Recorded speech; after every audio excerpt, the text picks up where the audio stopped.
Seterusnya kita ke negeri di bawah bayu. Fokus dari Sabah hari ini, hujan lebat mengakibatkan tanah runtuh dan banjir. Beriterannya bersama Jovina Jimlajim di Kota Kinabalu. Baik Nurul, hujan lebat sejak beberapa hari lalu menyebabkan 5 rumah rosak termasuk 2 ranap dalam kejadian tanah runtuh di skim penempatan Telipuk awal pagi tadi. Bagaimanapun, tiada kemalangan jiwa akibat kejadian itu. Penduduk ditemui memaklumkan kejadian berlaku kira-kira 3 pagi. Kejadian ini jam 3 pagi subuh. Lepas itu tanah ini dia berjalan dengan pelan-pelan. Jadi rumah saya yang satu sama yang rumah si Aking musnah habislah. Kami semua juga anak-anak semua selamat. Cuma yang rumah kami kasih biarlah. Kami minta bantuan dari pihak atas-atasan yang kasihan dengan kami lah. Saya dengar ada orang yang berteriak, bilang kamu keluar rumah. Ya, ada bilang tanah runtuh tuh. Suami saya bangunkan saya dengan anak-anak saya, suruh saya keluar. Saya nampak itu tanah makin dekat rumah saya larilah terus pergi bawah. Gini, kejadian semalam ini kami tengah tidur, jadi itu tanah tiba-tiba runtuh pergi bawah. Saya telepon tuh Bombala dalam jam 5.30 lah begitu. Saya telepon kecamatan 999 tuh. Saya takut juga nanti ada kemalangan jiwa berlaku begitu. Selama 16 tahun sudah saya di sini, tidak pernah nih berlaku begini. Baru ini hari. 2 keluarga yang rumahnya musnah kini menumpang di rumah saudara mara sementara menunggu bantuan daripada pihak berwajib. Sementara itu, beberapa kampung dalam daerah Tuaran turut terjejas banjir, antaranya Kampung Bunga Tengkilan, Bundung, Suang Bangau, Paruh, Kampung Tinuhan dan Pekan Tengkilan. Jurucakap Angkatan Pertahanan Awam Malaysia Sabah berkata jambatan Lambatan Paruli telah dinaiki air menyebabkan jalan itu tidak boleh dilalui semua jenis kenderaan pagi tadi. Paras air Sungai Tuaran juga berada pada tahap waspada. Bagaimanapun, tiada pusat pemindahan dibuka setakat ini. Sementara itu, Jabatan Kerja Raya Sabah mengeluarkan notis penutupan sementara beberapa jalan melibatkan kilometer 75.2 Jalan Kota Kinabalu Kudat Linau dan kilometer 1.1 hingga 1.9 Jalan Kota Belud Bypass Sembirai. Orang ramai boleh menggunakan jalan alternatif seperti tertera. Sementara itu, 10 buah kampung dalam Dewan Undangan Negeri Dun Tamparuli dikenal pasti untuk pelan mitigasi banjir. Perkara itu dimaklumkan Menteri Pembangunan Luar Bandar Sabah, Datuk Jahid Jahim selepas melawat keluarga terjejas tanah runtuh di Kampung Tinuhan, Tengkilan. Antara kawasan dimaksudkan ialah Jalan Sungai Damit ke Bokulungon, Kampung Pitas ke Tiundu, Kampung Kauluan, Kampung Bontoy dan Kampung Linsuk. Bukan perbincangan, kita cuma sama-sama sudah alert, maklum dan mengharapkan supaya di peringkat Ibu Pejabat akan memberi pertimbangan tertentu, memandangkan urgensi keadaan ini.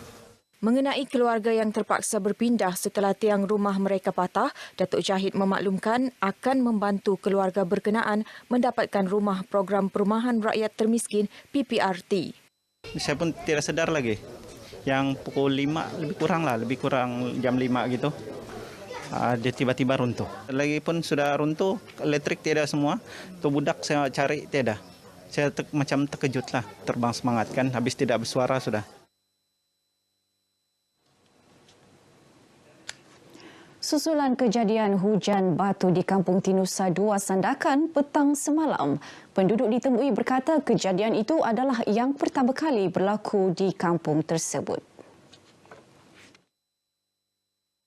Sekitar jam 5.30 lebih begitulah, mula dekat time buka sudah. Pertama itu angin dulu lah, macam angin kuat, tidak seberapa kuat lah.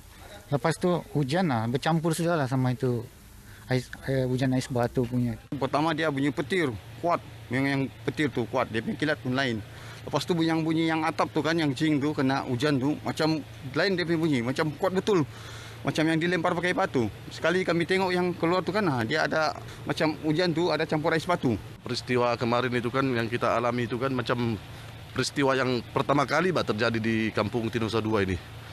Jadi peristiwa itu memang aneh jugalah. Kemarin itu dia memang dia mengejut.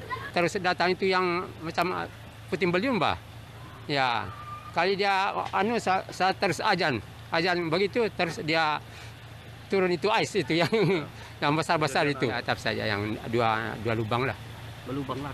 Ya, berlubang. Pasal itu mungkin itu yang besar itu ais yang kena itu. Sementara itu, Pengarah Pejabat Meteorologi Sabah Amir Zudi Hashim ketika dihubungi berkata kejadian hujan batu adalah fenomena biasa berlaku di negara ini. Kejadian hujan batu biasanya berlaku setempat iaitu di kawasan yang berada di bawah awan cumulonimbus dan tempoh kejadian juga singkat iaitu sekitar 10 hingga 20 minit.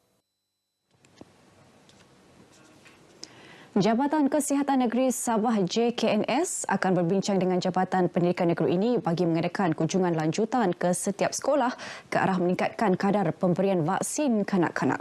Ia susulan program imunisasi COVID-19 kebangsaan kanak-kanak PIC Kids di negeri ini masih pada kadar rendah iaitu 24.1% bagi dos pertama manakala hanya 1% bagi dos kedua. Saya mau nyerulah kepada ibu bapa di seluruh Sabah ni untuk menghantar mendapatkan anak mereka vaksin, terutama yang berumur 5 hingga 12 tahun ke bawah. Kerana sekolah setelah pun dibuka dan mereka perlukan perlindungan untuk diri mereka untuk daripada dijangkiti.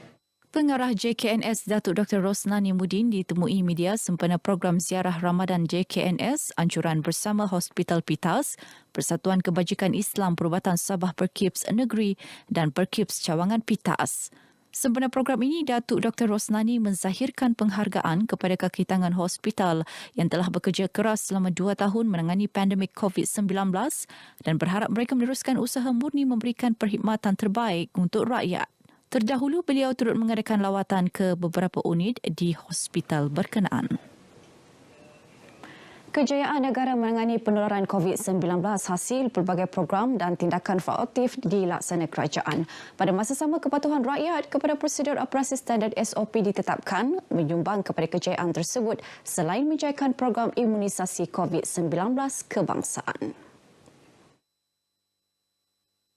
Menteri Pertanian dan Industri Makanan Datuk Seri Dr. Ronald Kiandi berkata kejayaan jelas terbukti apabila negara kini memasuki fasa peralihan ke endemik dengan pelbagai kelonggaran diberikan, membolehkan rakyat melakukan aktiviti sosial sekaligus dapat menjana semula ekonomi masing-masing. Kita lihat bahawa tahun ini berbeza dengan 2 tahun yang lalu. Masyarakat ada aktiviti sosial, ada kelonggarannya. Ini disebabkan oleh kejayaan kerajaan menangani COVID dengan pelbagai bentuk bantuan dana dan program, termasuk program vaksinasi. Datuk Ronald yang juga ahli Parlimen Beluran ditemui media dalam majlis penyampaian sumbangan kepada masjid dan surau sempena bulan Ramadan dan pelancaran program Sinar Hijrah di Beluran. Program dijayakan Pusat Khidmat Parlimen Beluran, Pusat Khidmat Rakyat Dun Labuk dan Pejabat Jahins Beluran.